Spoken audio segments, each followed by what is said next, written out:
later, Kobe. Never ever. This is After Hours Live from the Man Cave. This is your host, Tay Wiggs. And it's your co-host, Marc Sr. First and foremost, we want to say Happy New Year to everybody out there. Happy New Year 2021. You know, before I start this, we got a friend in the hospital with COVID-19. You know, he's been in the hospital for the last 3 weeks. My boy Justin Cephas, aka we call him Swag, because he be rapping and stuff like that, man. You know, I just want to send this out to him because I know he always watching this. Just wish him and his family right now. He needs a speedy recovery, and just make sure, hey, you know, some people who don't believe in it. I was one of the people who didn't believe in it. Just make sure you mask up, man. Just Mask up. Get well, bro. Oh yes, sir. We be here. We waiting for you to come home. Hey, first and foremost, you know, everybody always know we talk about the NBA. Let's talk about the NFL. The NFL playoffs, you know, we both Cleveland guys, you know. 18 long years since the Browns been in the playoffs. It's too long. I don't know how long we've been doing this, but I don't think we ever had a podcast where we said the Browns was in the playoffs ever. Exactly, ever. And you know, this makes me feel old. The last time the Browns in the playoffs was 2002, right? I was a sophomore in high school. That would make you a freshman. Mm-hmm. So they do the math. As they can see, 18 years later, I'm 35 years old. This year I'll be 36. I mean, for Cleveland fans, we are happy to be there, but we just don't want to be there. We want to win a game too. We played Pittsburgh in the last game of the season. A lot of playoff indications was on hand for a lot of teams. The Miami Dolphins. There's something going on. I mean, let's start with the Browns first before we talk about the other teams. So you got the Cleveland Browns been an 18-year drought. And since then, the Browns been on 26 or 27 quarterbacks. And someone said, Dante, can you name all 27 or 28 quarterbacks? I said, nah. Can't do it. I said, one thing I don't remember is losers. That's what I told somebody. They started laughing. True.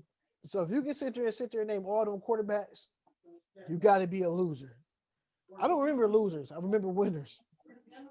And well, who was the quarterback when in 2002? Was it Tim Couch? Who was it? Tim Couch, and I believe it was Kelly Holcomb. Okay. Because the Browns came back in 1999 to Cleveland, and at that time I don't think they had like a stadium or anything like that, or they was using some stuff. I think they was practicing sometime in Buffalo too. And I was hearing that, you know, using some of the Buffalo Bills practice facilities, you know. So think about that connection. So the Bills Mafia won their division. Now listen to this. This is the first time in 17 years somebody has won a division other than New England Patriots. So you got to talk about the heartache for those fans, Bill Mafia. We already know how the Browns fans feel. We know we haven't been to the Super Bowl, but we have won championships. We have won 9 world champions, but we haven't been a Super Bowl champion. We haven't been in that era. We got Bills Mafia. They've been in 5 Super Bowls. They lost all 5 of them. So I can feel their pain on that one. Now, how this is set up with the NFL playoffs. The Browns beat the Steelers. When you was watching that game with Mason Rudolph at the quarterback spot, and we know Myles Garrett at the defensive end spot. What was the emotions like? I'm in Charlotte, so I can tell you how my emotions was going. Like, what was the emotions going on for you being at home in Cleveland right now, knowing that the Browns was like 1 or 2 plays away from going to the playoffs and 1 play from missing the playoffs in that fourth quarter on that one side? It was nerve-wracking. I just wish they had, you know, put it away early. You know, Big Ben wasn't playing. You know, they had got it going early, and then they was letting, you know, Mason helmet smash Rudolph.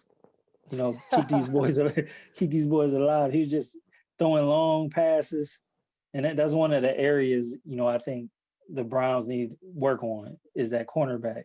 You know, I know they got Denzel Ward, but he's hurt too much, and then the other guys always seem to give up the long ball. So I was like, it'll be just our luck that Mason Rudolph knock us off the playoffs. Now, A lot of people would say, Pittsburgh wanted to see the Browns get in the playoffs. If you ask me, no, they didn't. The way Mike Tomlin coached, with Mason Rudolph at the helms at the quarterback spot, he was coaching to win the game. He set down their guys to get some rest. I think Pittsburgh was the only team. They did have a bye week, but they didn't play in their bye. They didn't use a bye week. A lot of teams are going through the COVID protocol, so they had to play all the way through. So Big Ben, T.J. Watt, Cam Hayward, a lot of them guys is getting rest because they haven't gotten the rest that they needed. And when I look at And that's mostly defense too. All their offensive starters play. Like Juju was out there, I forget the other guy who called most. Claypool was out there. So their offense was all set. Now that's the question that people want to know. You're a Browns fan. Your wife is a Steelers fan. Now, how did that sit with the missus, knowing that the Browns beat Pittsburgh to get into the playoffs?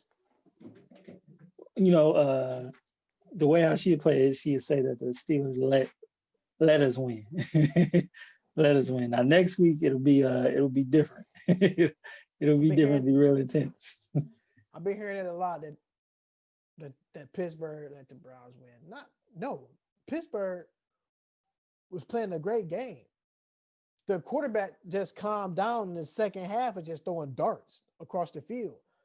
And I've been saying this for I've been saying this since 1999. We got a pass rusher. We need a run stopper. We need someone up the middle who can clog that middle up to stop the run.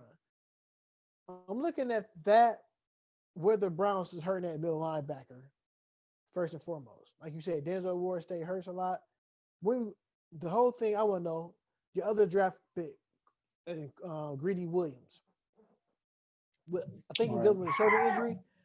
I think we haven't seen him since week 2 or week 3 of the NFL season. Pretty much out the whole season. So we already missed the other rookie at the safety spot from LSU, Grant Delpit, who got hurt by himself in practice and ruptured his Achilles. So you missing him. You got other guys stepping up, and you missing your other guy, Kevin Johnson. That's the one who had his spleen messed up. Then on top of that, you missed him this past Sunday due to COVID-19 protocols of the Tracy. So you talk about other guys had to step up. I think I had somebody named Robert Jackson in. You had Terrence Mitchell, who's getting beat a lot for down the field, the deep balls. MJ Stewart, who caught an interception. I mean, the Browns got some holes in their defense. And the whole thing about the Browns, they can score with anybody. Let's be honest, they can't stop a nosebleed. We know Pittsburgh is getting back Big Ben and those other guys. I'm gonna be honest with you. The spread on this game was Pittsburgh -4.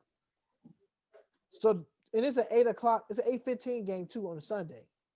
So there's a strong possibility that the Pittsburgh Steelers may lose this game to the Cleveland Browns in their first playoff experience in 18 years. And the rivalry is on. So just imagine if the Browns beat Pittsburgh in Heinz Field, something they could never do. What would you say about that? The Browns going to Heinz Field and taking care of business against the Pittsburgh Steelers. I think they got all the momentum. They're heading to KC, feeling like they can win. If they go into Pittsburgh, beat the Steelers, basically on the back-to-back after getting blown out at the beginning of the year to the Steelers. Right. You got all this history, 18 years, no playoffs. Not only do you get in by beating Pittsburgh, then you get in and beat Pittsburgh. And they're going to be all over the streets, COVID or not. They're going to be all over downtown. So we got that's going on. And I'm looking at the other playoff matchups. Lamar Jackson was the MVP last year. He did not look like an MVP this year. He caught on late the last 3 games of the season. He played against one contender and 2 cupcakes, first and foremost. When you look at the Tennessee Titans and the Baltimore Ravens, what the Tennessee Titans did to the Baltimore Ravens last year in the playoffs by putting 8 in the box, stopping Lamar Jackson and containing the run, and they couldn't do nothing in the running game. They made Lamar Jackson to a pocket quarter passer in the pocket to make him make irrational throws that would lead to interceptions and pass deflections. Will we see a different Lamar Jackson going up against the Tennessee Titans in this rematch? I think he better be different. You know, he got to get it done with his arm. I think this time around, he know that. You know, I know Harbaugh know that, so I would imagine they scheming, you know, to get him out. You know, some bootlegs, get him outside the pocket, making passes, and relying less on their run game. Even though they got J.K. Dobbins, who I think is an upgrade from Mark Ingram, I still think they know they're gonna have to get it done in the pass game this time around. Otherwise, you know, Henry gonna run all over him as he did, last year. Now, Mark Ingram, the running back, who's at Baltimore, he was in the same situation a couple years back with Alvin Kamara.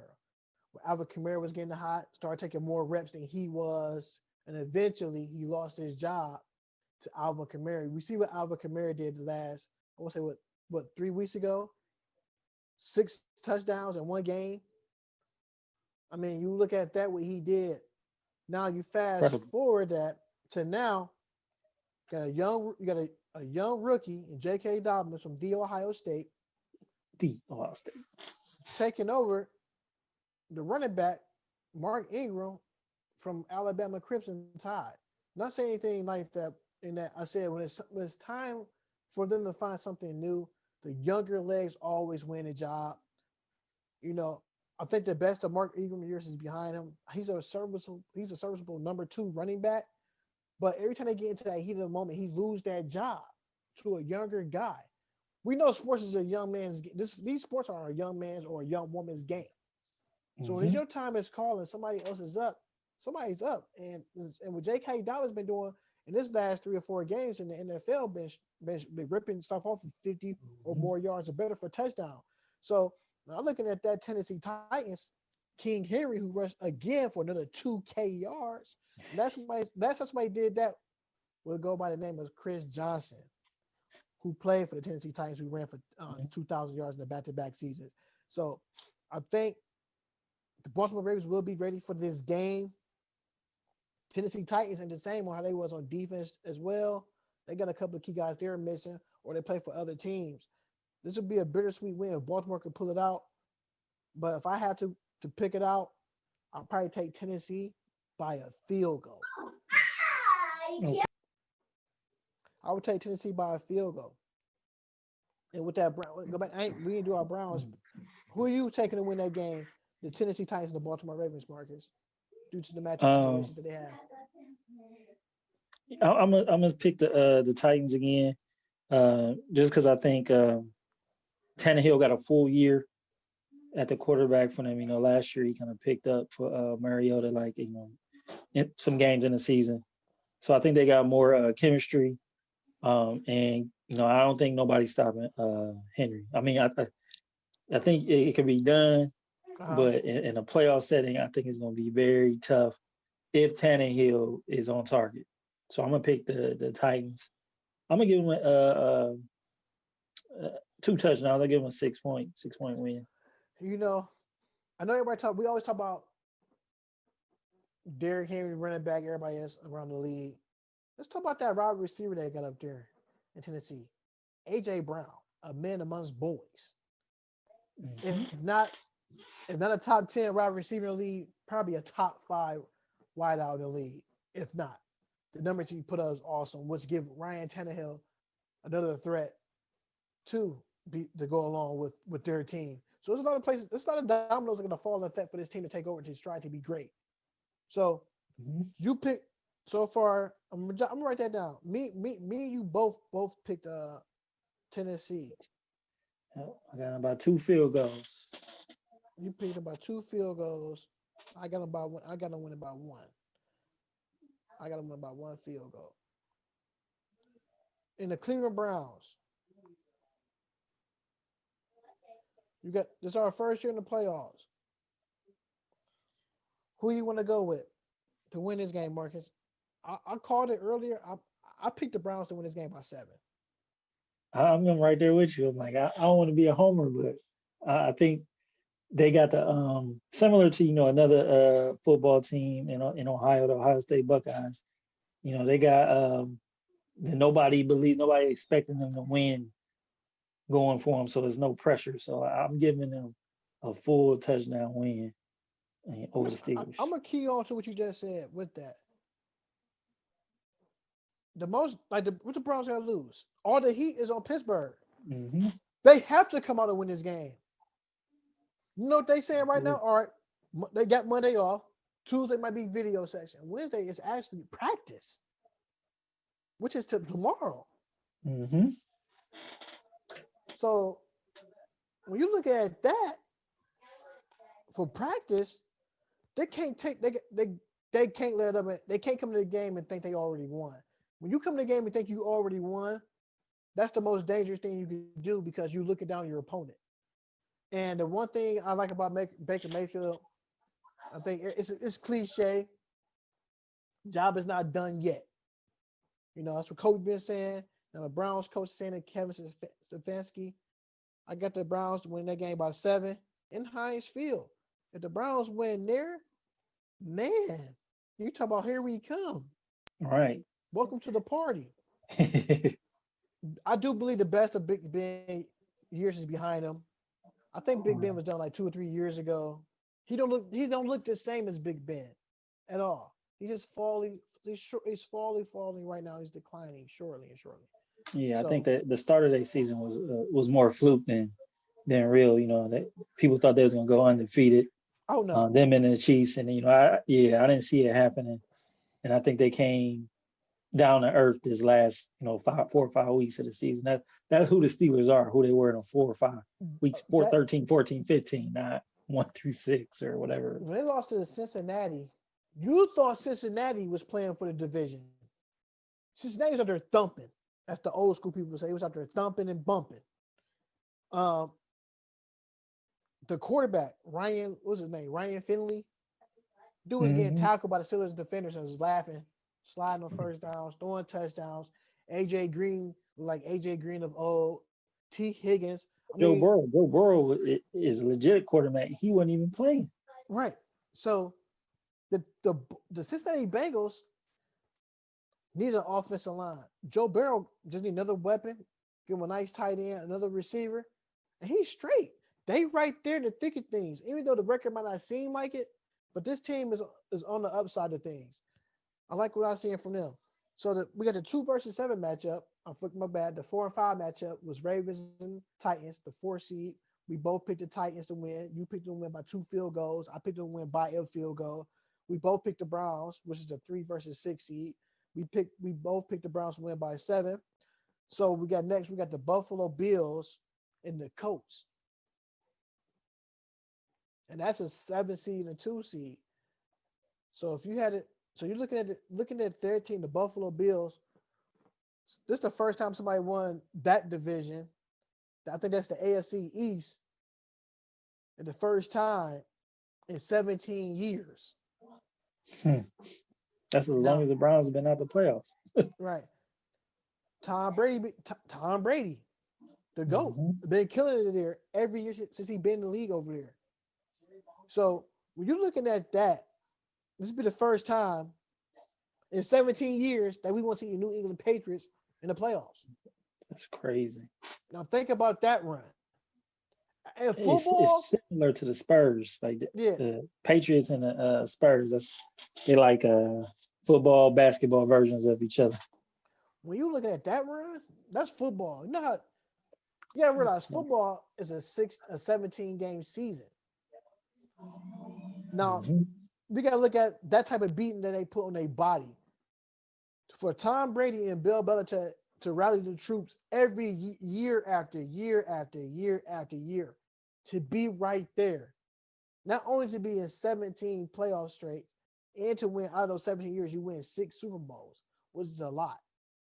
And I think you had 8 appearances out of the 17 years, which is huge. A lot of teams can't even say that. Like you said, this is the Browns' first time in the playoff in 18 years. And that to people in Cleveland, that's almost like eternity. Right. For sure. So I got a question though. Yeah. I got a question for you. So Yeah. if Tom Brady would have stayed, would the Bills still be the division leaders? Or, because Tom Brady, he went to Tampa Bay. They kind of stacked. They could have got some of those people to come to the Patriots, I believe. Would this be a different story if Brady would have stayed? This is. I wasn't ready for this that question. I'm gonna go on a limb. I'm gonna say Tom Brady easily win the division again. Oh, Just okay. because if you look at New England got blown out against Buffalo, but Tom Brady would have found some way to win a division. He would have beat Miami. No, I ain't gonna say he would have beat Miami twice. But for some reason, Tom Brady can't win in Miami like that. For some reason, They always lose at least one game to them every year. I believe he would have beat the Jets. He would have beat the Jets twice. He owned the Jets. Buffalo, I would say they would have split. I think the games that Cam Newton had at the quarterback spot when they was losing by like 6 or 7 points or 8 points, Tom Brady would have found some way to pick those pieces up and he would have won those games. I would say yes, Tom Brady win that division again with ease because not knowing that a young quarterback and Josh Allen, his third year, will have to come and play Tom Brady in a meaningful game. So Tom Brady think all his games mean something to him. That's a difference between a great quarterback and guys who just want to be there and get paid. He's a guy who want to go every year and defend the title and bring it back home to New England and Foxborough.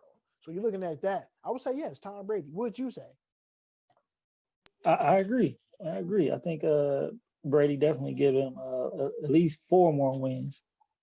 And including one or if not both against Buffalo, so that get Buffalo 2 more losses, give Patriots 4 more. I think it's either a tie or the Patriots win it outright.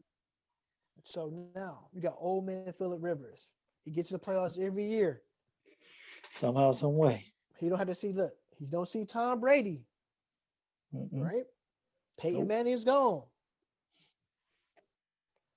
So when you looking at this, he's going up against a young team, a young hot team in the Buffalo Bills. Josh Allen, considering he's getting MVP type of votes. When you're looking at that team, the Buffalo Bills with Stephon Diggs, Zay Moss, that is a young team. Cole Beasley. They just got back John Brown back off the injury list. Get another deep threat, another speedy receiver. And that defense is legit. When you're looking at the Colts with Phillip Rivers and Jonathan Taylor, the running back out of Wisconsin, the rookie running back, T.Y. Hilton now has been coming on now in the last 4 weeks. So what type of dynamic is going to happen in that scenario in that game with the Chiefs got the bye week? We already know what the Chiefs, we're not going to spend our time talking about the Chiefs, but the Buffalo Bills and the Colts. What is going to happen for Phillip Rivers to get over the hump and win the playoff game to get where he got to go? As long as they don't get it down early, I'm picking the Colts to upset the Bills. This is my upset pick.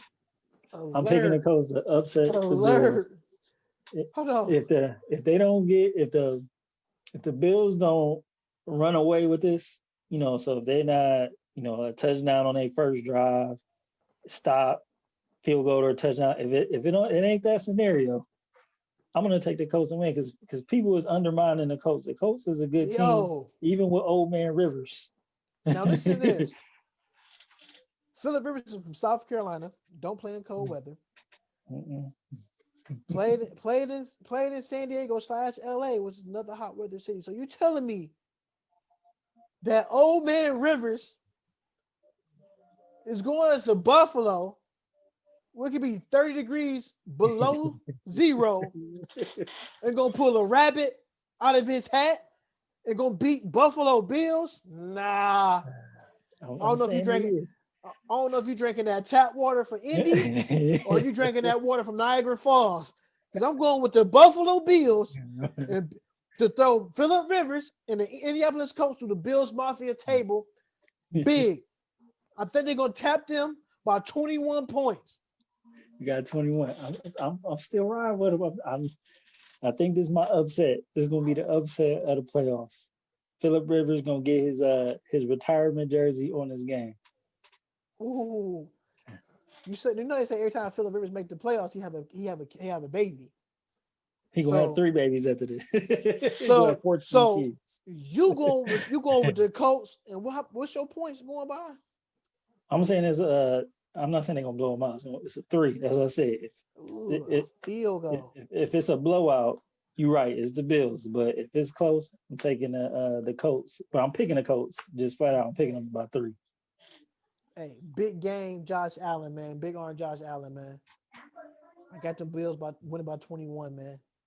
Not look, I may regret the this, but I gotta stay out there. look, the Colts got a good defense. They do. But a lot of stuff got to go right for them to win. And the number one thing for Phillip Rivers is he cannot turn the ball over. For every 2 touchdowns he has thrown, he's thrown 3 picks.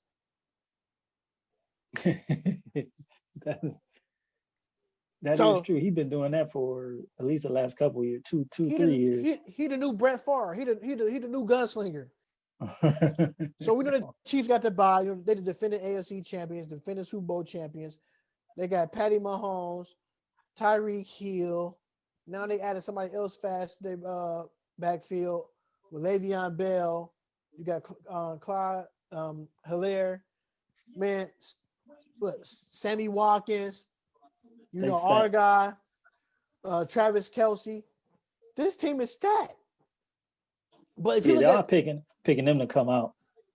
No, I don't see them defending their championship. And this the reason why. Okay. Their last 5 games in the NFL been super sloppy, only beating opponents by no more than 6 or 3 points. True. They struggle with the Miami Dolphins. They struggle with a lot of teams going down that stretch. I'm gonna tell you this one thing. They got Tyreek Hill. And they got Patty Mahomes. They can throw the ball over top every time.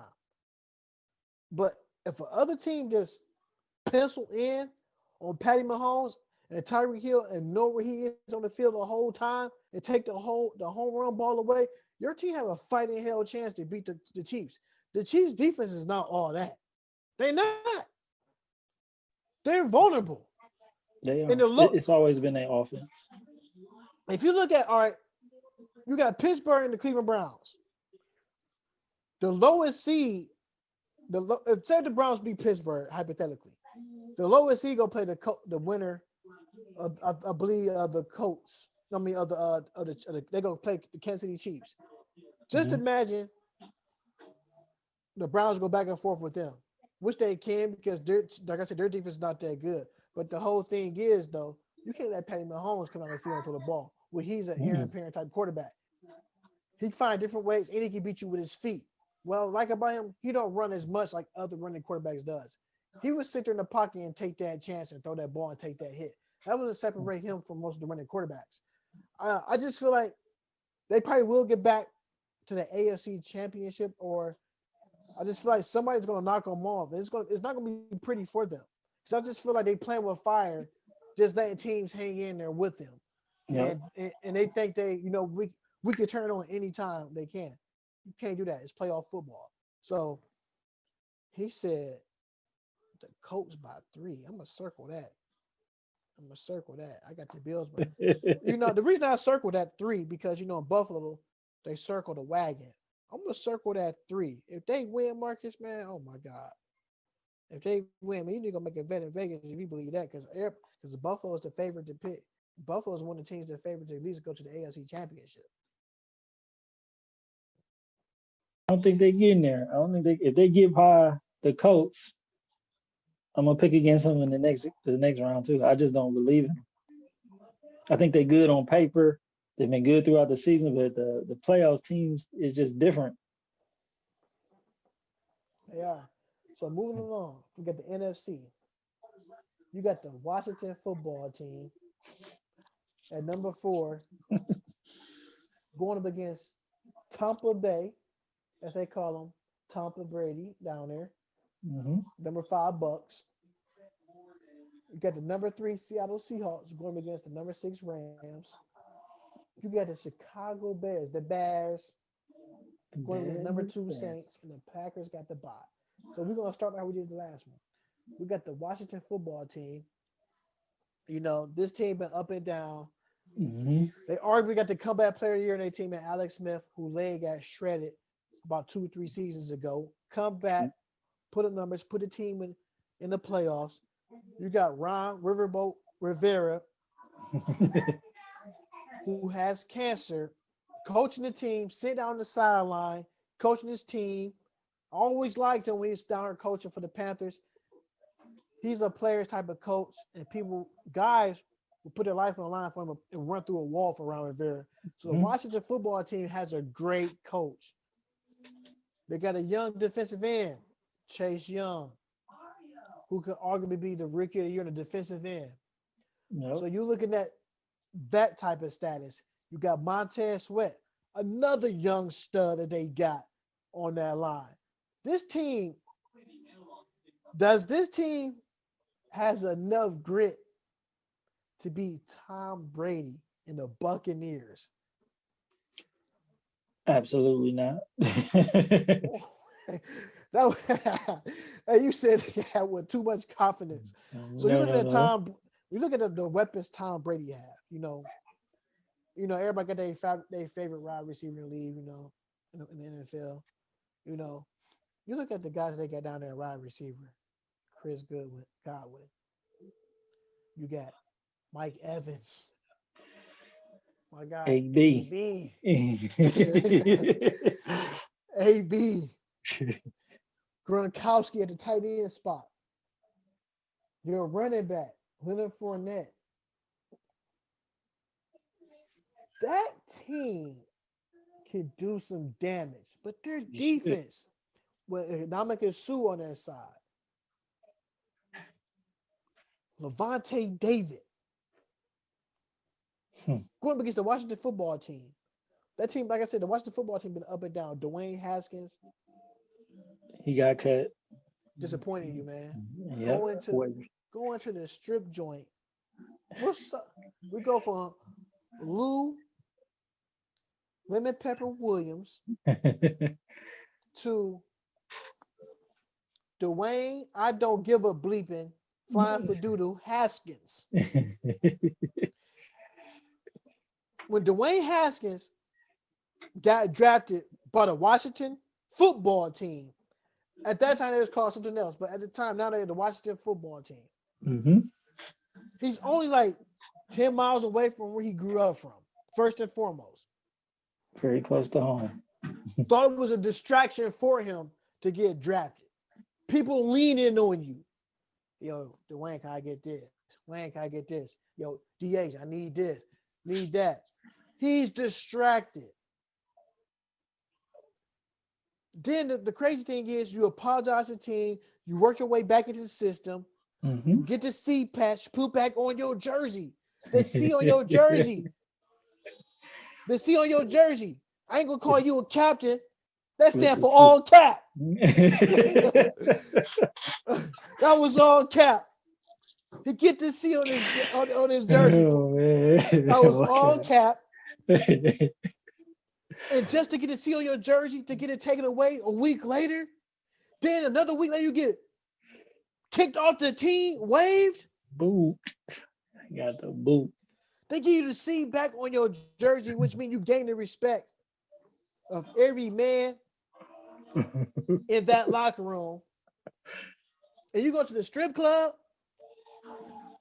He thought he was James Harden or somebody. I don't know. He ain't James Harden. This dude has not yet. The best game he played so far in the league was against the Browns. True. That was the best game. Like I said, once again, that C on his jersey stands for all cap. He got Ron Rivera said, you know what? Brought him to the offense. Like, come in the office, Dwayne. We got to speak. Yeah, man. Immature. I'm sorry, man. We got to release you. You got to go. You taking our C back, too. Taking our C back. That C stands for see you later. Maybe get picked up somewhere else. He has a strong arm, a God-given ability, talent, and he wasting it. Going to the after-hour joints. Then no mask on. Like you said, he must thought he was James Harden. He's not the Euro step guy. No. Ron Rivera, that's why they call him Riverboat Ron. Get off his boat. Period. Oh So, man. look, the Washington football team. Hey, they got a nice story. So much stuff is going on for them in their organization. All right, yeah, I Marcus, believe in Chase Young, but I believe. Look, Chase don't Young believe in and none of the rest of them. I believe in Chase Young and Terry McLaurin, another Ohio State Buckeye player. Let me be honest with you, man. The Bucks, man. I'm gonna say the Bucks win. It's not gonna be pretty. I say the Bucks win this game by 17 points, man. I'm gonna agree with that. I mean, because it's too many veterans over. You got the GOAT, the 6-ring champ, Tom Brady. Mm-hmm. You got what some would say used to be the best wide receiver in the league. Played with the Steelers. He playoff tested. I think he got a ring too. You got Godwin. I don't know how you pronounce the last name. He just got the And Mike extension. Evans. I And think Fournette. I think AB probably gonna have the biggest playoff impact for them at the receiver spot, just because, like you said, Marcus, he played in that spotlight. He know it. He know what it takes. I think it'll make that much easier for the young guys, as like you said, Mike Evans and Chris Godwin. I think like I said, Chris Godwin and Mike Evans had the regular season. I think it's gonna be the time we see AB show out. That's my guy, man. Even though he played for the Steelers, I'm a low key. I ain't gonna lie though. I like AB. Even though he had a Steelers jersey on, I like him. Like, yo, this dude is a dog. Like, I like AB. You like 2 receivers in the league. I definitely do like AB is number 1. My number 2 wide receiver definitely is Jarvis Juice Landry. Always like AB. Even though I never cheer for the Pittsburgh Steelers, I like Antonio Brown. Moving right along, we got Danger Russ Wilson at number 3 going up against those Los Angeles Rams. Aaron Donald, Big 99. Jalen Ramsey, defense. Did I leave somebody else off? I think I did. What's the corner name, man? Who spit on Jarvis Landry for the who was that? Nope. No, he don't play for them no more. He plays for Baltimore. Okay. Like, I couldn't think. So you're looking at the Rams and their defense. This is gonna be a struggle. Your quarterback not playing. Jared Goff got a broken thumb. Thumb or something. Yeah. On his throwing hand.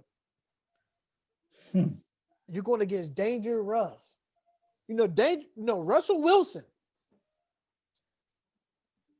He plays like his name, Dangerous. His first 6 games in the NFL, I thought for sure he had the MVP on lock. Throwing for 4 or 5 touchdowns a game. Then he get to that middle of that schedule, it started getting a little bit tough. 1, 2 touchdowns, 2, 3 picks, a fumble here, getting sacked everywhere. And I'm looking at this matchup with the team that he got. He get back Josh Gordon. I don't know how Josh Gordon does it. Stephen A. Smith, stay off the weed. How do Josh Gordon keep a job? He better join the NBA. They ain't testing for it no more. Look, Josh Gordon got 9. I ain't gonna even say he got 9 lives. Marcus, this dude been in the league for what, 7 seasons now? Something like that. I don't even think he ain't even played a full 16 games. I think he been in the league, I want to say 6 or 7 seasons, Marcus. This dude is still making league minimum money. He has not yet touched an M. He don't never give himself a chance to. The only M's he's touching is the Mark Jacob watches he probably wearing somewhere that he got. But you got him, DK Metcalf, grown man out there. And you got Taylor Lockett, the gadget player. Mm-hmm. They got Carlos Hyde, the running back, another Iowa State guy. Then you got Chris Carson, another bruiser back there, running back. Hey, man. Hey, Rams, I know you guys missing some things on offense. Y'all got a AFL quarterback in there at the helm. This is different from playing in the AFL or XFL he was in. This is the NFL playoffs. going with Mhm. Russell Wilson to win this game. This not going to be an ugly. This game is going to be an ugly game. I'm like what I'm seeing. I'm going with the Hawks and that 12th man up there in Seattle. I got these guys. I'm taking these guys win this game by 10 points. It's going to be ugly. Yeah, I think it's gonna be a. I'm going with a grind out game too. I'm gonna say like it's gonna be maybe 10 to 3, 10-7 type game. So you think this? The, so you think the under gonna be 13? So the total score gonna be 13? Ooh, ah, I don't know. I think that final score. I gotta win about 10 to the Hawks. I said that final score would be like, man, I'm gonna say 24-14.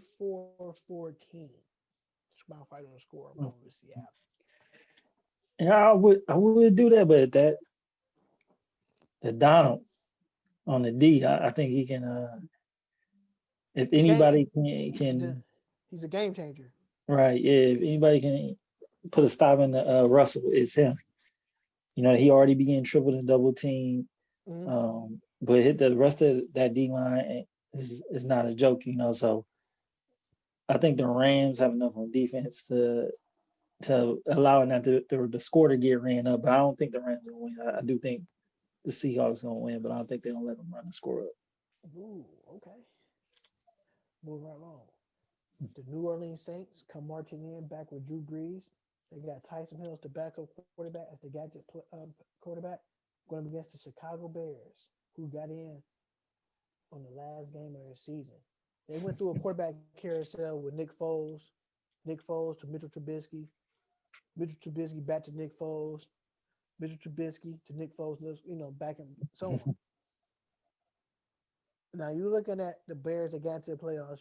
They got a good defense too, as well. You got Khalil Mack, Eddie Jackson at the cornerback spot. Now you're looking at this team with the Chicago Bears going up against the New Orleans Saints, which means Chicago got to go to New Orleans playing in the Superdome. I don't think the Chicago Bears have enough firepower to beat the Saints. I would agree. I mean, the only way you can beat them, you have to take Drew Brees out. Coming back from the broken ribs, probably got the flat jacket on, but you can't even do that because you got Tyson Hill, who is a great backup quarterback. You can run the ball, you can throw the ball, and he's going to get you the yards that you need. When you're looking at Drew Brees back there, of course they missing Mike Evans, but they have no the receiver Mike Thomas, so he's out for the rest of the season. So you got to look at other guys to pick up this slack like Emmanuel Sanders, Mm-hmm. Alvin Kamara going to share the load. You got what's my guy name? He won me fantasy football from the Saints. The running back, the backup running back. Can't think of his name, Marcus. Levant, something. Latavius Murray. He used to be the Raiders running back. So you're looking at that type of ingredients this team has with those guys. They get Durant. You look at the Saints defense. It's not the Ohio State and Alabama guys back there on their defense. Have fun, Chicago Bears, on offense because they got some ball hawks for real. And that team, I'm gonna say the Saints defense gonna control the tempo of this game. Gonna put the game in an easy play, in an easy side of the field for Drew Brees. I think Drew Brees and them take care of this game easily. I'm gonna say Saints 41. Man, I'm gonna say Bears 10. Blowout. Okay. I think I'm agree. I'm gonna agree again. I think it's gonna be a blowout. I don't know how big, but it ain't gonna be close. It's not gonna be close. So we got A-Rod, Aaron Rodgers, and the Green Bay Packers. This is the complete team. I still think they got some holes in their defense as well, but you just can't throw to Jair Alexander. Guy's a ball hog back there. He's gonna get busy. They're gonna be out with Chris Batapatari, one of the lineman guys. So you're looking at that right there. That hurts as well. I think the Packers have enough to get to an NFC championship, but can Aaron Rodgers get his team back to the Super Bowl as he once won it before? So I think the Packers is my Super Bowl pick. I got the Packers and the Chiefs in the Super Bowl, and I think Aaron Rodgers get his second ring. That boy going with the State Farm commercial. Okay. I Now, think he get the second ring. all right, cool. Okay, cool. So you already your Super Bowl matchup. You going with both number one overall seeds, Packers and Chiefs. Yep. I'm gonna say this. I don't want to sound crazy. Whoever ran the Titans, Ravens, or Browns and Steelers game, one of those four teams going to the Super Bowl. Oh, okay. That's a big time prediction right there. One of the four teams going to the Super Bowl. I just don't believe in the Colts. I think the Bills can be stopped, but I think one of those four teams will win it will be in the Super Bowl. I don't know who I'm picking. I'm not gonna pick the Browns just yet because I don't want to sound too homerish. If I had to, I would pick Tennessee. I don't know. I think Pittsburgh probably gets your best odds, to be honest with you. Pittsburgh gets your best odds. Think about it in AFC. Like I said once before, Tom Brady gone. Mm-hmm. This is his Big Ben chance to get there again. I know your wife would love to hear me say that, but you know. But I think out of those, one of those four teams will have a better chance of winning. We got a better chance to represent the AFC in the Super Bowl. So moving right along today, you know what I'm saying, Black Monday, whatever you want to call it. The Chargers let go their head coach, Alex Lynn, was a coach there for 4 years. Record was 33-31. He was 1-1 in the postseason. He met his wife in Cleveland. She was a news reporter, Stacey Bell. So looking at that. So you're looking at Anthony Lynn, who is a leader of men. I thought they should have gave him one more year with a young quarterback they had in Justin Herbert, who just broke the rookie passing touchdown record that was held by Baker Mayfield. So Jacksonville Jaguars let go Doug Marrone. His record was 23. We knew that was happening. Yeah, their record was 23-43. Yeah. He was 2-1 the postseason, and this year they finished the season off 1-15. How you go from Saxonville to Fireville? Like this team at one point in time wasn't they in the AFC Championship like 2 or 3 years ago? Yeah, that was like one game away from the Super Bowl, if I'm not mistaken. They ran to that bad man, Tom Brady. They had Blake Bortles. Blake Bortles, look, Leonard Fournette, Jalen Ramsey, what's his name? Was it Tashawn Gibson? So you had these cornerbacks and receivers. You go from Saxonville to Nobodyville. I mean, I don't know how you go from hero to zero that fast. Like you go to the AFC Championship 1 year, the next year you only win 5 games, and this year you win 1 game. Wow. Another coach who got let go today, Jets fired Adam Gase. His record there in 3.5 seasons was 24-32, which I thought he should have been got fired. I thought he made Sam Darnold look bad in his offensive scheme. They don't have a line for the Jets. They did beat the Browns. They did beat the Browns in the trap game, with which the COVID. I still thought NFL league. I need answers. How is it that all 4 of the Browns receivers go on the COVID-19 list? And they didn't push the game back, even though earlier in the year they've been pushing games back. So still thinking about that one. So you're looking at these coaches. I think out of all these coaches, I think Anthony Lynn will get picked up on someone in a quick fashion, in a hurry. I don't know about Adam Gase. I don't see like some of the players like them. You could ask Jamal Adams, who played for the Jets last season or earlier this season. and go play for the Seahawks. He wanted out. He just said the Right. guy wasn't a leader of men. When a player comes to say that about a coach, that says a lot. That Right. determines your NFL future. That's like So, an insult of insults for a coach. man, that's the worst. That's the worst. We know coaches probably bad mouth players to other organizations. Hey, before we wrap this up, Marcus, I know we still gotta get to basketball. We gotta go to this NFL. This NFL been pretty exciting, like I said. Browns in the playoffs. So MVP, you got to pick your top three MVPs. Who would you go with? I'll go with Aaron Rodgers. Okay, that's one of mine. I got. Um, who else would I go with? Believe it or not, I will go with somebody off the quarterback on the Bills, Josh Allen.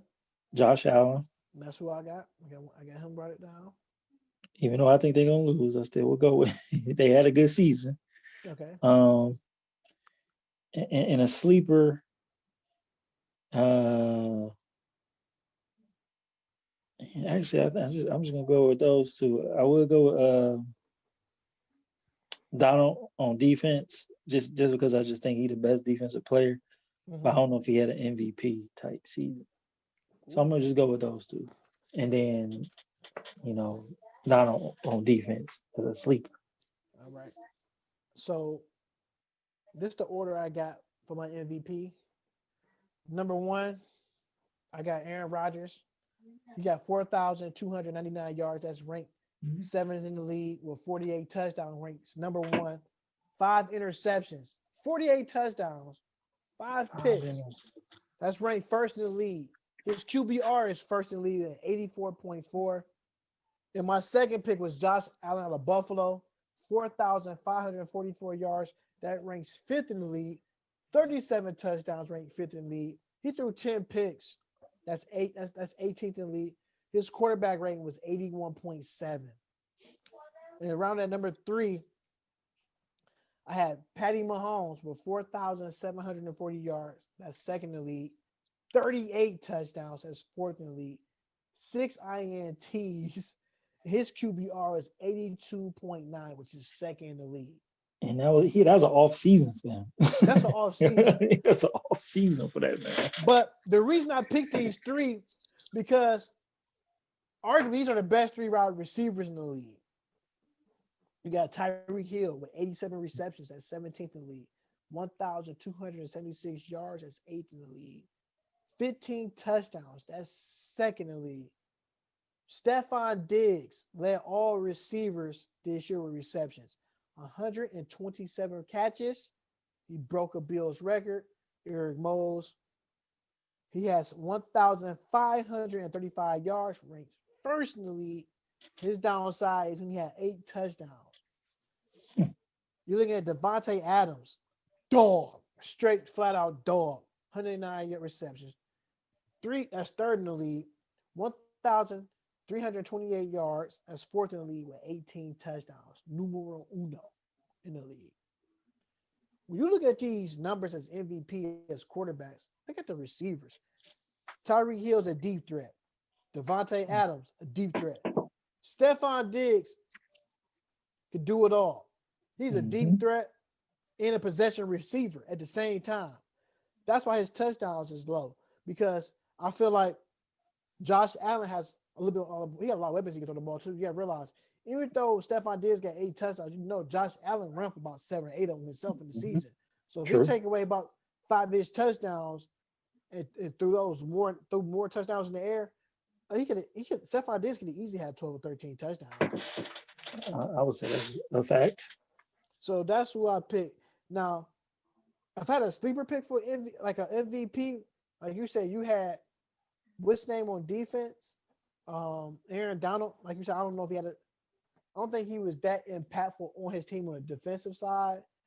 I've had to pick one to be a defensive player of the year, which it probably will be. I would say TJ Watt, the Pittsburgh Steelers, just because of what he bring. But listen to this name though. I'm gonna say this guy name.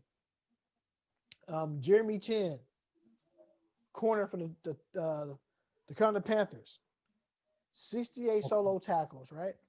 He had 117 tackles, period. As a Was led all cornerback, as a cornerback. Well, we in the era where they say corners don't tackle. they So cover. They he don't got tackle. They cover. right. He got 5 pass deflections. So he got 2 forced fumbles and an INT. I know 2 of his forced fumbles, he scored on both of them, the scoop and score, which he did that. Scored 2 touchdowns in under 21 seconds. So, and then somebody said 21 seconds. Somebody said that's impossible. Yeah, I know. But to get the same part of the field and score like that, that's my sleeper pick as Defensive Player of the Year, Jeremy Chan for the Carolina Panthers. My Rookie of the Year on defense. Who you got? We already know who the offensive Rookie of the Year is. That's Justin Herbert out of the LA Chargers. On defense, I would go with Chase Young. I'm saying the same thing too. Chase Young is Yeah. definitely Defensive Player of the Year for the rookie side. So I think we got that covered in that first half. NFL is fun. Now, before this basketball, it's still early in the season. This won't even be long. Now we know we got some teams up there in the NBA. They out the bubble now. Now, one player particularly in this NBA surprised me. I thought he was gonna bring that same bubble mannerism back to the stadium. Okay, you got my ears. Jamal Murray, Oh, where are you? My dude was pull up averaging 27 points in the bubble. He's averaging APB. 14. That's like almost a 50% drop off. You need an APB, all points bulletin for that man. Are you serious? Are you serious? He Jamal gonna Murray. he need to show up. They're gonna mess around and not be in the playoffs. Hey, it must be the shoes because he left Adidas and signed to New Balance. Ooh, that was a bad move. Jamal Murray, where are you? This is unacceptable. Marcus, when I say unacceptable, they was what the Denver Nuggets was third in the league at one point in time and record wise. Marcus, they 11. They 2-4. I know I'm it's still telling you, early. I'm not joking. They're gonna mess around and not be in the play. The West is tight. Phoenix Suns is taking somebody's spot. Just off top. They're gonna be in the playoffs. Phoenix Suns right now is sitting number 2. They Right. 5-2. The Clippers 5-2 and number 1. So basically, you say it's a two-way tie for first place. As well, you get the Lakers at 5-2 at third. But the Golden State Warriors, Steph Curry came off that special 63 points. They in 8th place, which I already had them early in the season. I said I got the Warriors probably no better than the 8th or 7th seed team with Steph Curry. So they're gonna be a play-in team. That's the new name. Playing team. Look, people at work think I hate on Steph Curry. Oh, he did see that. Let me tell my story. I live here in Charlotte. Davidson College is not that far from me. About 10 minutes away at max, 10 or 15 minutes. Steph Curry games will come on TV all the time here, WB, whatever. Watch his games. This is before everybody took a liking to Steph Curry. This is a true fact. This is, as the young folks would say, this is no cap. That's been the key word today, cap. When I'm looking at this right here, watching them play, this is before LeBron James came on the scene and said this dude can shoot. Steph Curry's put up these type of numbers in college at Davidson. This is a small Christian school. So the game come on TV, Steph Curry scoring 25 at will. Steph Curry got 18, 19 points at half. Finished the game with 36, scored another 18 at half. I'm talking about hitting threes from deep. This is nothing new to me. I said, yo, he's going to be good when he gets to the league. Then he had one game, he made it to the tournament. That's the only thing I hate about the college players who played this past season. I feel like they didn't get that showcase, like you said, Marcus. We always say it's 3 or 4 players that have a special run in this in that tournament because they get an invite to the NBA workout for rookies. Mm-hmm. So I thought that hindered some players who I thought would have been on the bubbles and making it. It's kind of hard to watch that. So I'm looking at Steph Curry. I said, you know what? This dude gonna be good against the next time. I said that he gonna be good. I think the only person that was hip to him then was Terrence, who still likes Steph Curry. I said, this dude gonna be good, man. I said, y'all watch Steph Curry? You know what people? This was what people were telling me in Charlotte. Is Steph, you watching this? I'm not lying. I'm asking people, hey, yo, I'm like, y'all do Steph Curry pretty good at Davidson. This is what people tell me. Man, nobody watching no Davidson basketball. Nas on reruns. Man, we ain't watching no Davidson. I said, look, this dude make it to where he gotta go. This dude gonna be special. He's gonna change the game because what he do. I mean, ain't nobody watching Davidson. That's all I kept hearing. Man, he ain't. And this is what people was telling me in Charlotte. Man, Steph ain't gonna last no more than 4 or 5 years in the league. I said, whoa. Wow, that's I a said, hometown. right. I said, this is a make or miss league. He's a shooter. Shooter stated one thing I know for a fact that LJ said, I don't need to run.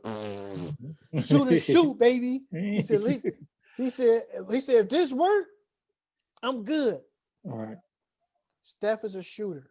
I told everybody he's gonna be in the league. He's a generational player. Everybody gonna like him once he get. Now I liked him. When I see everybody hop on that bandwagon, I jumped off because I was saying I was part of that wagon. I said, you know what, y'all like Steph Curry. I don't because I already seen that type of player was coming and nobody else didn't see it. Right. And it didn't help that he was in the finals 4 years against, the hometown Cavs. It just didn't help. It didn't help his likeness for us. People can't get enough of Steph Curry in Charlotte. More power to you. They can't get enough of him. I mean, that's what it's supposed to do. He took the doubters and made them to believers. I already knew what he had, what he's going to become. I just knew that. He's the first. I'm gonna say it's two players in the NBA, father and sons. We know there's a lot of father and sons that played in the NBA. These are the guys who changed. Klay Thompson is better than his dad was. Mm-hmm. That's a fact. Steph Curry is better than his dad was. Yep. Kobe Bryant was better than his dad was. Mike Bibby was better than his dad was. That's only 5 players in the league that they're better. That the kids were better than their father. Right. So look at that, Steph Curry. This is going to be a testimonial season for him. It's going to be an uphill battle with him because you got new guys on the block. You got the Kelly Oubre there, which I thought Phoenix robbed the Warriors for that with that trade. You got Draymond Green back. If the season keep going the way it's going like this up and down, Draymond Green could be on the trading block.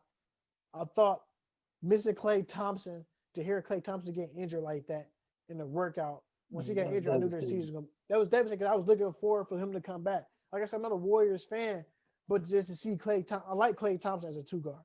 But to see him come back out there and suit up with some of the new pieces they got, I thought it'd have been right there in the thick of things, probably a top 3 team in the West, fighting for the Western Conference title to represent the conference in the NBA Finals. Yeah, I thought that would have been a Warriors of old 2.0. It's basically the same team, just replace was it Barnes with Wiggins? Right. And it's the same team. And you're looking at the Golden State Warriors, Steph Curry is ranked second in the league in scoring at 32.2 points per game.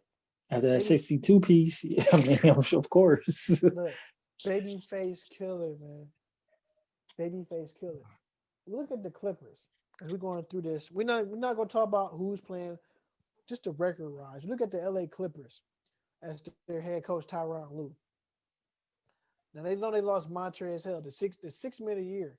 Goes next door and play for the Lakers. If they picked up Serge Ibaka, is that enough for the LA Clippers to get back where they're going? Can playoff P, or I call him proposable P because he proposed to his girlfriend, which now is his fiance. Proposable P. Proposable P. Can he break out that shell and be the old Paul George? Paul George taking as far as they can go, Marcus. How far can Paul George go with a Kawhi Leonard? I mean, so what I've seen so far this season, he's he's trying to, get back to what he used. He trying to shake off that pandemic P label. Because the game last night against Phoenix, he couldn't miss, He couldn't miss. and he's been more locked in than I would say Kawhi is. And like you said, they're gonna go as far as he take them in a season anyway. So I think if he continue this up, he'll be MVP candidate. I ain't saying he winning it, but he'll be an MVP candidate. Because I know what's name so far been having an up and down roller coaster season right now. Even though it's early, Lou Williams. Yeah. He need his other benchmate, Montrezl Harrell. You know, he had him and Montrezl been there before they were good. So Right. he got that chemistry with him. Now you bring in Serge. Serge just don't got that same intensity as Montrezl Harrell, so it's not the same. Right. You know, we got the all-time Ohio high school scorer on the LA Clippers, Luke Kennard. Was he worthy of the $64 million for the Los Angeles Clippers? Is that enough?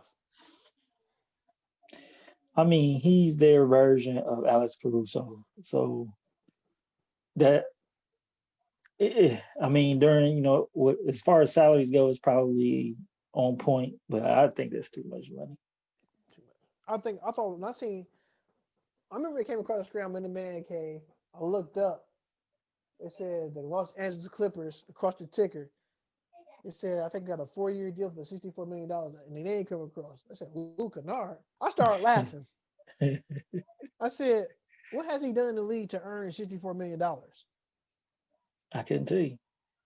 What is his best game he ever played? Can't tell you. He played for the Detroit Pistons. I'm not hating on nobody. If an organization is willing enough to give you that type of money, go get the bag. Right. But when they give you that bag, you better play like that bag. Because right now, Jamal Murray he's MIA. And they ain't talking about the national championship on Monday. He's missing in action. They gave him the bag for 127. That dude averaging 14 points per game. He taking a vacay. Now, I'm going to tell you what hurt the Denver Nuggets, going back to them. No Jeremy Grant. I mean, That's he huge. getting starter play in Detroit. And he looking good. Bag. That's a huge bag. When you're looking at players like Reggie Jackson. I mean, Reggie Jackson had that one good season, OKC. Then you got this guy right here who always steal bags. I'll call him the bank robber of Charlotte. Nicholas Batum on the Clippers roster. He been looking all right. Much better than he looked in Charlotte. I think the Charlotte Hornets are trying to make Nicholas Batum into a star player, which I don't think he was comfortable with. He's more that 3-4 guy. Like when he was playing behind LA, Dame Dollar, and CJ McCollum. He fall into that 4 role, which made it easy to get his triple doubles. Nicholas Batum got 12 points, 10 rebounds, 10 assists. Not knowing most of that stuff came in garbage time, what made it look good. That's how he got paid from Michael Jordan. He got the 5-year deal, 120 deal. Right now he'll go wherever. Like, I got paid already. I knew, they got Serge Ibaka and they still got Marcus Morris Sr. I'm looking at Luke Williams. I think this team will go as far if Zubac played tough enough in the middle. Certain games he played tough, certain games he played soft. If you want to get your team to the championship, we know what Kawhi Leonard can do. We know what Paul George can do. I said that blatantly. We know what Paul George can do. Besides having Gatorade commercials, drinking Gatorade, calling ball game. We know what Lou Williams can do. But it starts with the big man. If Zubac can play strong and contain the middle, and then the other guys to step up. Patrick Patterson needs to step up. Oh, yeah. He needs to step up. He's the elder statesman on that team. You need to play hard. Yeah, they're going to need his minutes, especially deeper in the season. They're going to need his shooting and, like you said, his leadership as a veteran on the team. Exactly. Then you got these young Phoenix Suns, second in the West. You got the young kid out of Charlotte, Tyshawn Alexander. I seen him play before. The young boy as a I think he played for Jeff McGinnis basketball team. Okay. Right there, Team Charlotte. He's a good guy. He's a scorer. He's coachable. He's real likable. They got a nice one right there. DeAndre Ayton. I think he's been. The reason I said DeAndre Ayton, we already know Devin Booker can score, but for the Chris Paul movement, this would benefit DeAndre Ayton more. Always, I don't care what Chris Paul, wherever team he plays for, Marcus, that center always going to get that shine. He's going to put him in the right position to score. He's going to direct him to the right spot on the floor to get their basket. Chris Paul is a player coach on the floor. One of my favorite point guards I like to watch in the league. Because I know he's a floor general. He's going to get it done. I mean, you go back, Tyson Chandler, DeAndre Jordan, Blake Griffin, like guys who 4s, 5s, David West. Chris Paul made them look better than what they is. Easily. Every time. And people fail to realize Chris Paul, the young Chris Paul, when he's playing for the New Orleans Hornets at the time, dude pretty much every other game probably could get a triple-double with no problem. Mm-hmm. The smallest guy on the floor could get you there. I don't like Chris Paul. Chris Paul has enough for this team.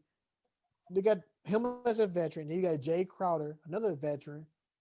For the other guys, at like I said, at that, as you said, that 3 or 4 spot. But to get them other guys going, Jay Crowder can help out the Cam Johnsons, the Devon Carters. This is a team that might not want to play. This team is scary good. It's still early in the season, but Chris Paul knows what it takes to get a team over the hump. Look what he did with the OKC Thunder, who I thought is a dark horse for the MVP. Now listen to this. If Chris Paul can keep this team up in the top 5 upper echelons in that conference, Chris Paul has to be the MVP. He has to. He got to get a look. I mean, unless they're gonna give it to Devin. They're gonna give it to Book, because if Chris Paul going, Devin Booker got to be going. So they may cancel each other out a little bit. It's not like in OKC where they had SGA. He was just a rook, young player. Devin Booker, he kind of got some clout, so he may take away some of CP's votes. Okay. Now I'm looking at all right, remember this name, I'll tell y'all this. You remember the guy that played the OKC Thunder, Russell Westbrook dancing partner, Cameron Payne? Mm-hmm. Gonna be the X factor for the Phoenix Suns. Trust and believe that. Okay. Chris Paul gonna put that much. Chris Paul gonna put that much into him. Gonna give him confidence. I mean, you can score. You can play with the best of them. Some of these guys fail to realize how they got into the league.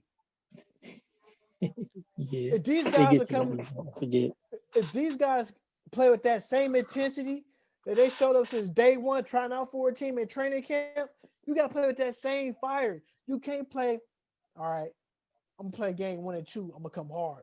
Do you take game 3, 4, 5, and 6 and 7 off? I don't see you get to game 8. No. If Cameron Payne can play just like how he did when he first got there, like I said, they get the best instructor, Chris Paul, but make sure his point guards eat. He's gonna turn them. You see, Dennis Schroeder even said the best. He said, "By that one season playing with Chris Paul and OKC Thunder made his confidence that much better." Now, you say the floor coach. Look at that. He was averaging 17 points last year. Dennis Schroeder averaging 17 points last year compared with he's averaging 13 or 14 points. He went up a whole 3.5 off points. The bench. Right, and coming off the bench. So I'm looking at that. So I'm gonna go back and forth. We in the West. I'm gonna go to the East. So we're in the Eastern Conference, right? Mm-hmm. Look at the East. Look at the 76ers. They got Doc Rivers as their coach in the East. So the question I want to ask you got me on football. The question I want to ask you is Doc Rivers a good coach? I really want to say yes. But here's what I say. This year is going to prove if he's a good coach or not. I know he won the championship with the Celtics, but that team had legends on it. It had KG, had Ray Allen, had Paul Pierce. Rajon Rondo, who we found out he's going to be a Hall of Famer. So that team was, like Phil Jackson said, you don't really got to coach them. You just got to coach their egos. This team here, these young Philadelphia 76ers who haven't tasted no success, if he get them some success, I'm talking about Eastern Conference Finals, then I'll say he's a good coach. Right now, I think is still out there. It's to be debated. I'm not gonna say he is. I ain't gonna say he ain't. All right, But I'm leaning towards maybe not. I'm going to say this. I'm going to be honest with you. Doc Rivers, Doc Rivers is not a great coach. The reason I'm saying this, I know people in the basketball world like, what? This dude serious? I am so serious as the guy who had a heartburn who needs some Tums. To me, Doc Rivers is a great coach. The reason I'm saying this, Doc Rivers always go to teams that got great players. All right. They fall in his lap. A great coach to me is somebody like a Greg Popovich, who coached the players up through the rankings. They get the best out of his players, right? Right. That's a great coach. You can make the same case for Phil Jackson. Is Phil Jackson a great coach? You don't know. Because the first thing people say, he won championships with Michael Jordan. And let me tell you this. I'm going to say Phil Jackson, yes, and Doc Rivers, no. The reason I say Phil Jackson, yes, he made Michael Jordan bite into his system. Right? Right. True. He had a system. They bought into. You absolutely. They bought into the system.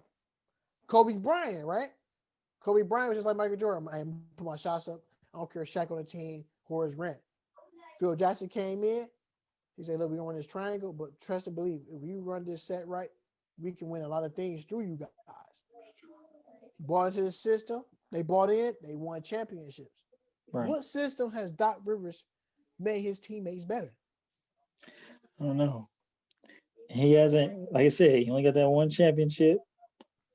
The Clippers never made it to the finals. They should have.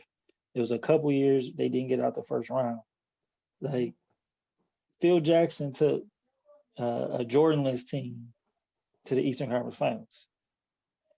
So he is none of that for Phil Jackson. I mean, it's none of that for Doc Rivers. No stories like that. I mean, you can tell, like, well, Doc took such and such team without all these people to the Western Conference Finals or the finals, or it's none of that for him. Doc Rivers only getting jobs because of the 2008 NBA championship ring. Right. Now, I'm being honest. Because in Orlando, they weren't good. When he was in Orlando, he was the head coach there. They wasn't good. Gone after one season, I believe. Right. Out of here. For a guy's voice to be so hoarse, don't have a championship. I keep saying he's not a good coach. People look at. I had this conversation with somebody at work. They had the same like, "Yo, we always say Doc Rivers is not a good coach." Now, you got Ben Simmons, right? You got Tobias Harris. You got Joel Embiid. You got Steph Curry, right? His son-in-law. His son-in-law. He loved to build his team with his son-in-laws. So when you're looking at this team, they 5-1. Like you said, if he can get this team back to the Eastern Conference Finals, he can make a move. But until then, Doc Rivers is a regular, average coach who lucked up, got Kevin Garnett from Minnesota, got Ray Allen from Milwaukee, already had Paul Pierce, lucked up into a draft pick of Rajon Rondo. They had Tony Allen as a defensive stopper. You had Big Baby. You had the White Mamba on their team, Brian Scalabrine. I can go down that whole roster. I mean, P.J. Brown was on that team. They won a championship ring. He had a team full of veterans. Doc Rivers is not a good coach. He's just riding the coattail of a one NBA championship ring. And that's in my defense. Now look at that for Doc. So the 76ers, yeah, they 5-1. Orlando Magics, who's right now probably 5-2, because last time I checked, they was blowing the Cavaliers out the wazoo down there. Yeah, that's absolutely. Orlando Magic are number 2 in the East. They what? They 5-2. Vukovic, who could have left and went anywhere, a free agent. Now he's back, and you looking at where this team keep going and going and going all the time. So look at the Orlando Magics with Markel Fultz, who I thought the 76ers gave up him early just because of the shooting rotation.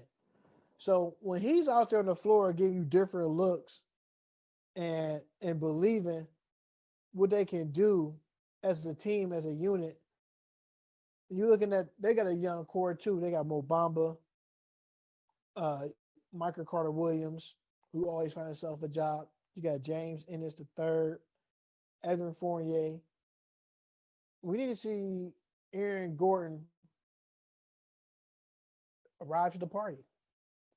Just because we haven't got that many looks from Aaron Gordon, been in dunk contest.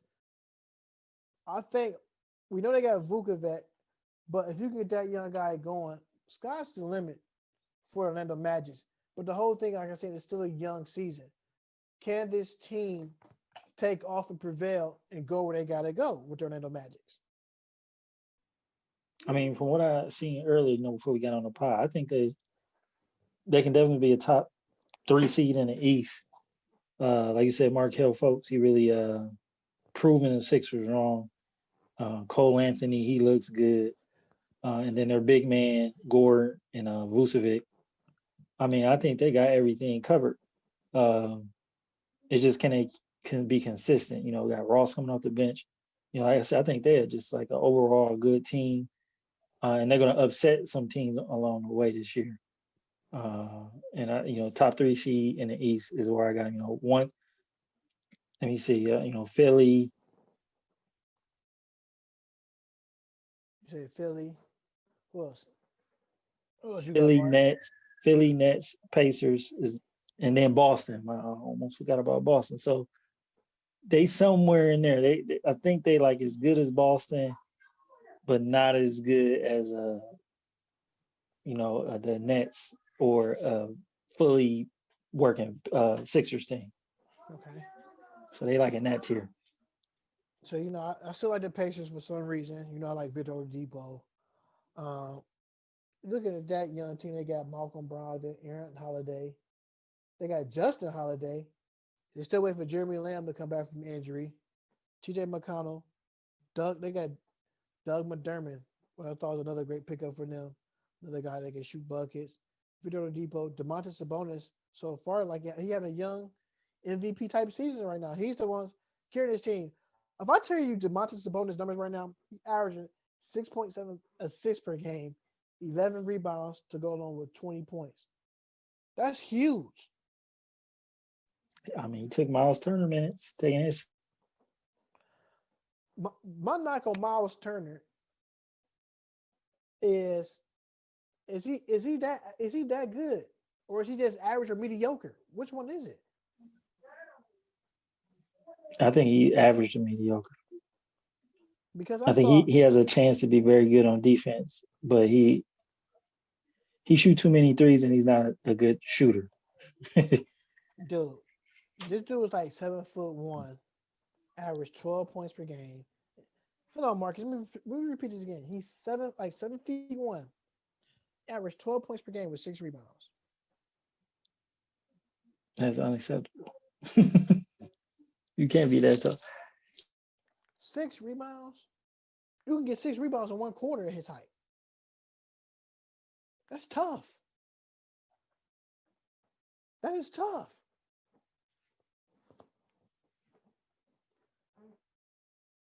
That is tough.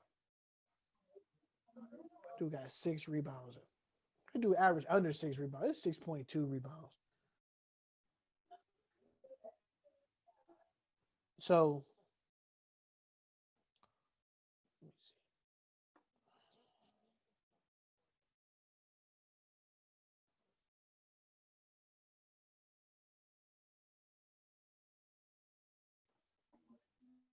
Yo, Yep. Now I was waiting till you start freezing. That's why I just stopped it.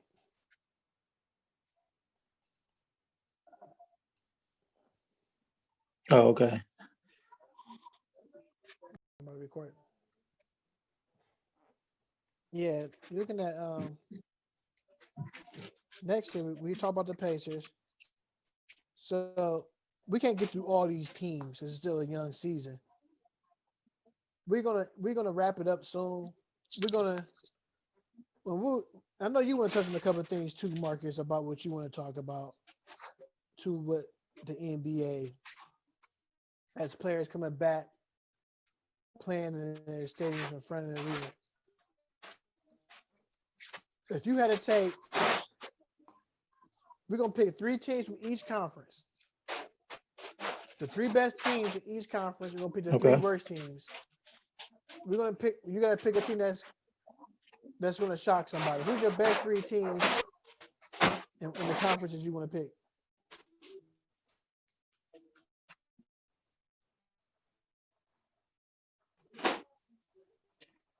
So in the East, Uh-huh. since I did them, the Nets, Uh-huh. Sixers, and I'm gonna go with the Pacers over Boston. Ooh.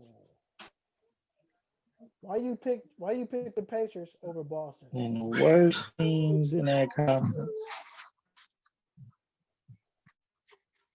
I just think they at least at the moment, Uh-huh. they more complete. You know, I think I like Victor Oladipo. I think Sabonis is if not the best big, he's like the second best big man in the conference. Okay. And I think the combination of TJ Warren, what's Milwaukee Bucks? TJ out for the season. Yeah, for the season. Yeah. Oh man, I thought he was gonna miss like half the season. He out for the season. Yep. That's okay. That changed my opinion. I'm changing it to Boston. I thought he was coming back. I was misinformed. So because I know Kemba coming back. With Kemba, I would say they're better than Indiana with no TJ Warren.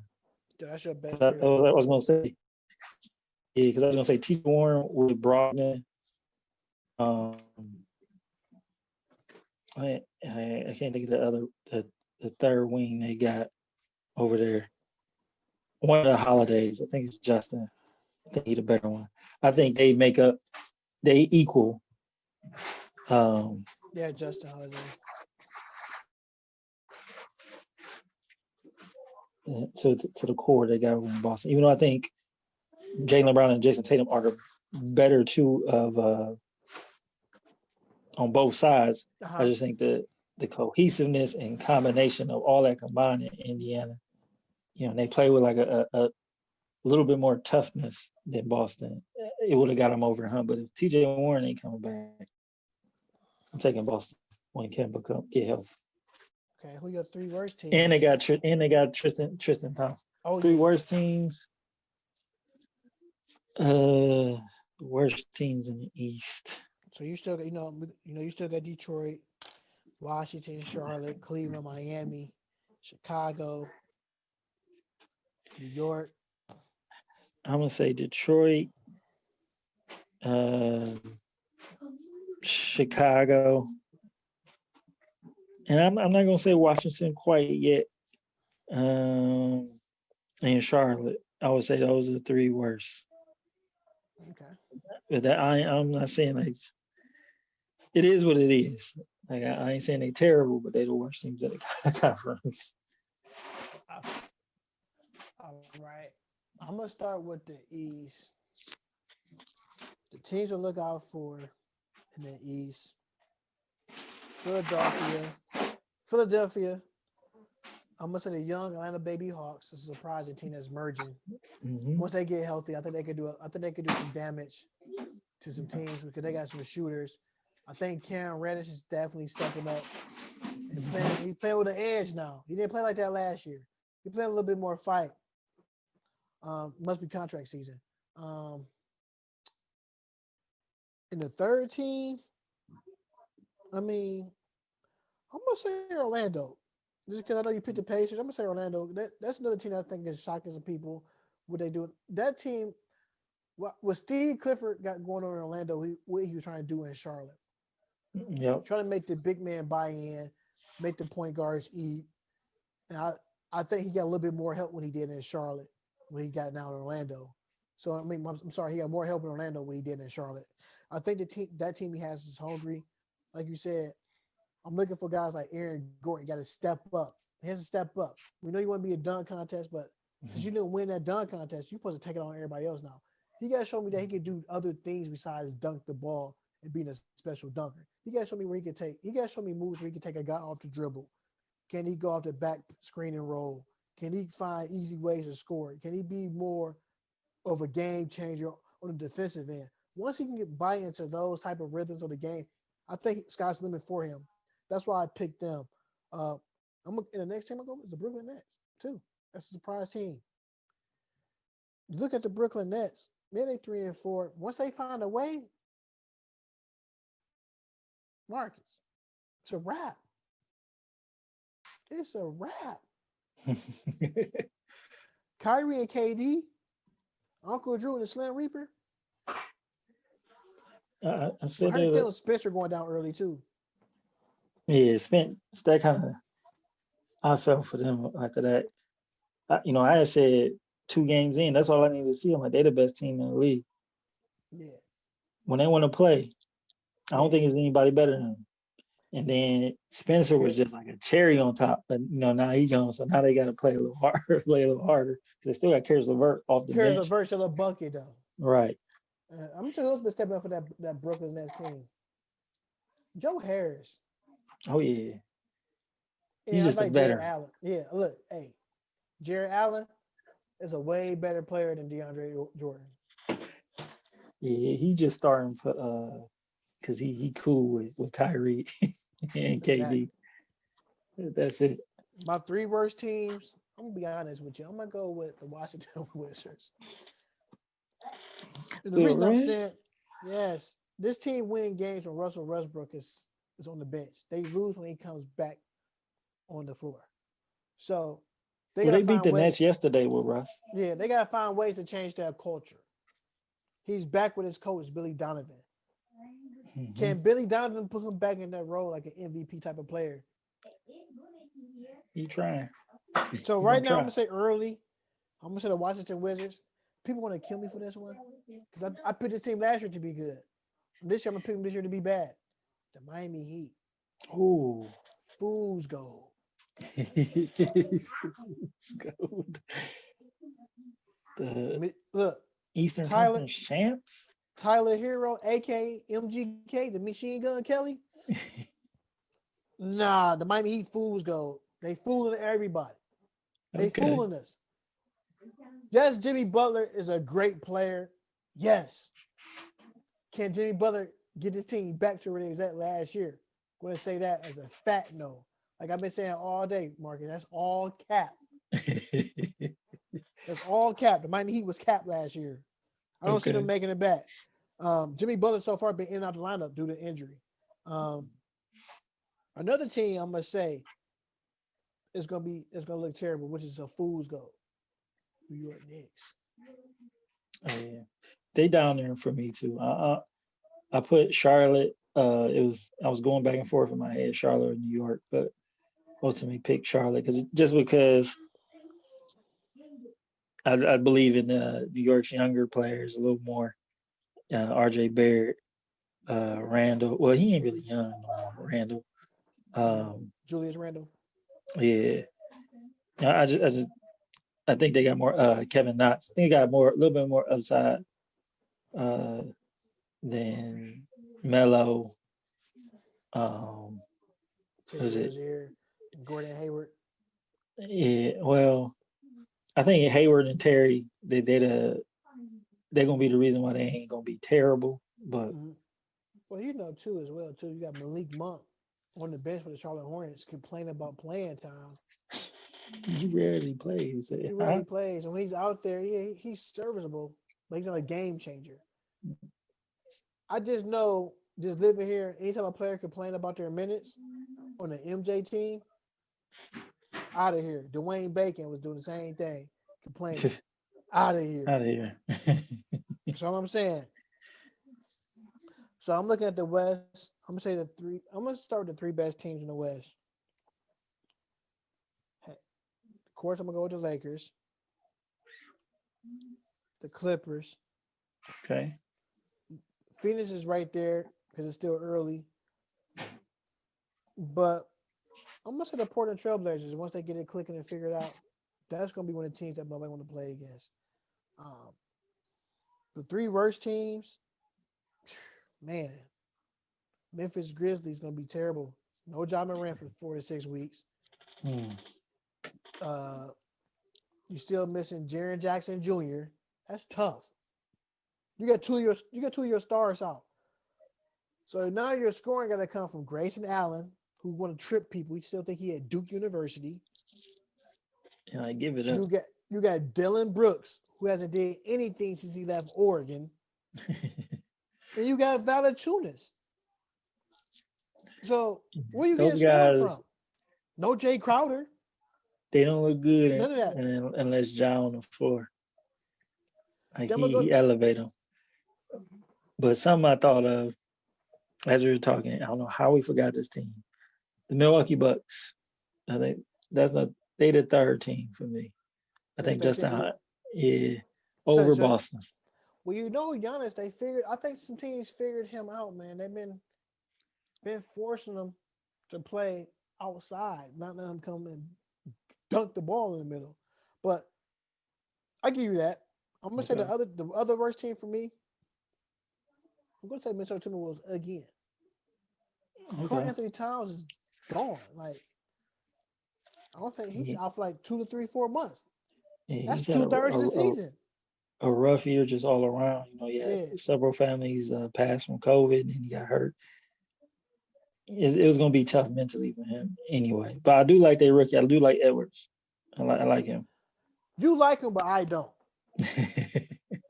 And the crazy part is they said, I think his name is Anthony Edwards, right? Hmm. They say he's a football guy. They say that in college, some of the teammates had to get him up just so he can play basketball because sometimes he don't be focused on basketball all the way. You can't do that in the NBA. It's a 72 game season. Used to be 82 games. So 72 game season. So you can't play, excuse my language, you can't play half-ass basketball in a 72 game season because your opponent will sniff you out like a bloodhound and make it a terrible night for you. So I'm gonna go to Timberwolves again because now you're putting a scoring load now on D'Angelo Russell. And we seen what that'll do. Nothing. So I said Memphis. Minnesota's my worst team. And I'm gonna be honest with you, OKC gonna be a terrible team too. Yeah. Because the plus minus addition of Chris Paul leaving. Yeah, you still got SGA, but SGA the only person left in that roster. Him and Chick Diallo. All right. So the best teams in the West, like I told you it was the Clippers, Phoenix, and the Lakers. And I said Phoenix is the dark horse on the coast. I told you Portland's been my third team. So it's kind of hard to get a feel for everything with how the NBA is going with players and some players not playing because of COVID-19 or the tracing. Like Kevin Durant not playing tonight because of the COVID-19 protocols. So it's hard to say what we're going to see so far in this season. It's going to be a tough one. I think it's going to be a fun season because I think everybody played with that chip on their shoulder in a 72 game season so who can be crowned an NBA champion. So everybody said LeBron James win the fourth ring was fluke due to COVID-19. You know, someone had to win an NBA championship. You know what I'm saying, Marcus?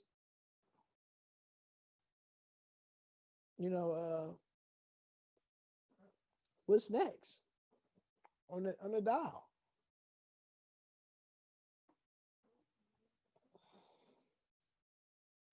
Hey, this is After Hours Live for the Man Cave. We wrapping it up.